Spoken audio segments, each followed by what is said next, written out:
अगर अगले 15 से 20 दिनों में कोई बड़ा मोड़ आया तो दुनिया के बाजारों में तस्वीरें पलट सकती है। तेल आसमान छुएगा, बाजार हिलेगा और शेयर बाजार रातों रात बदल जाएगा। क्या अमेरिका और ईरान के बीच में युद्ध होगा, और अगर हुआ तो शेयर बजट और शेयर मार्केट पर इसका क्या असर पड़ेगा? ये सब जानने के लिए आज हमारा पूरा वीडियो जरूर देखिए।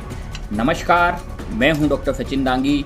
आज हम बात करेंगे कि अभी क्या हो रहा है, कौन कह रहा है, ट्रंप और पुतिन की ताज़ा बातें और सबसे अहम शेयर मार्केट, तेल, INR, रुपया, निवेश क्या कर सकते हैं, सब तारीख संदर्भित और डोनाल्ड ट्रंप और व्लादिमीर पुतिन के बयान नीचे हम आपको बताएंगे।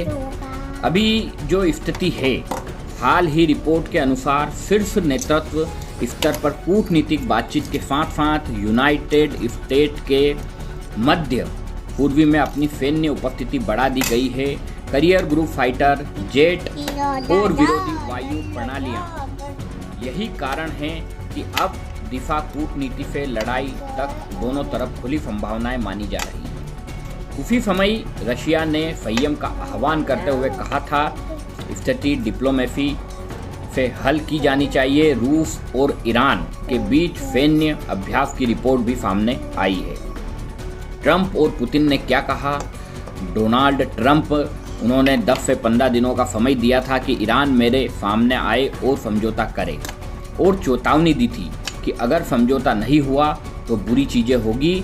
इस चरम वक्त ने बाजारों में तत्कालीन दबाव बढ़ा दिया गया है। दोस्तों, व्लादिमीर पुतिन ने सीधे यूएस पर हमला नहीं किया, पर रूस ईरान साझेदारी को मजबूत करने की बात कही और संयम की अपील भी हुई। मतलब रूस राजनीतिक दबाव से संतुलन रखने की कोशिश कर रहा है, पर सैन्य संबंधों के भी संकेत दिखाई दे रहे हैं। युद्ध की कितनी संभावना है, आइए जानते हैं।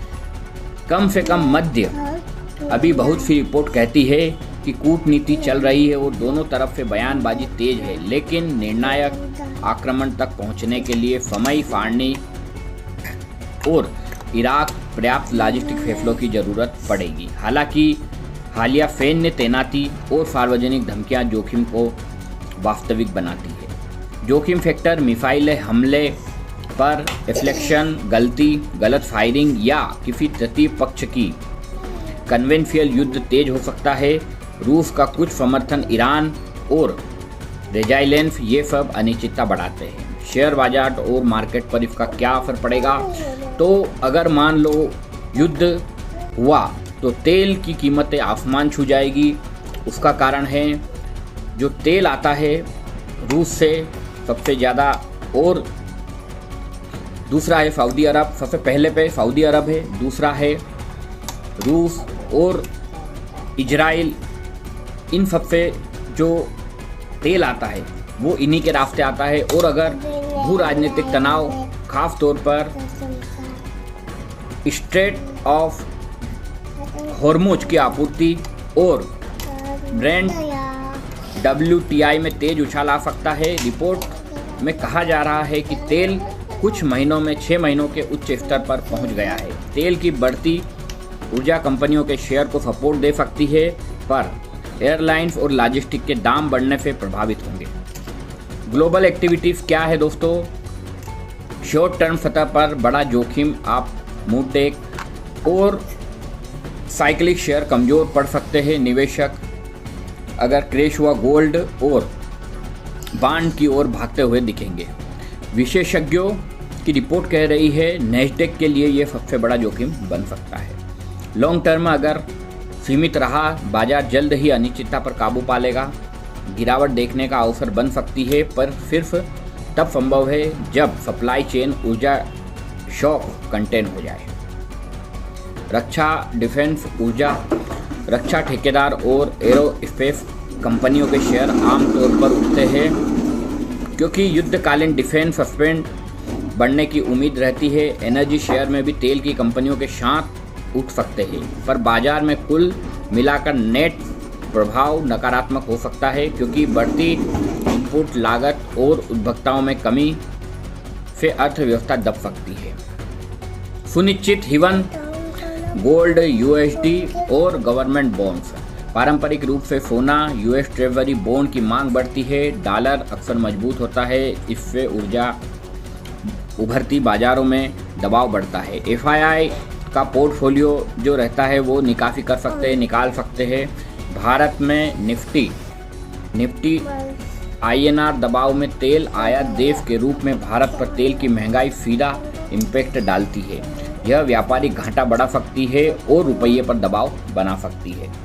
निफ्टी बैंकिंग और कंज्यूमर जो सामान्य भारतीय शेयर बाजारों में विदेश निवेशक निर्भरता के कारण शॉर्ट टर्म आउटफ्लो हो सकता है और बैंकिंग कंज्यूमर स्टॉक पर मनोवैज्ञानिक असर दिखेगा, पर कुछ घरेलू फोकस सेक्टर में कम असर भी दिख सकता है। जेपी मॉर्गन और अन्य रिपोर्ट्स का कहना है कि मध्य पूर्व तनाव निवेशक आत्मविश्वास पर असर डालते हैं।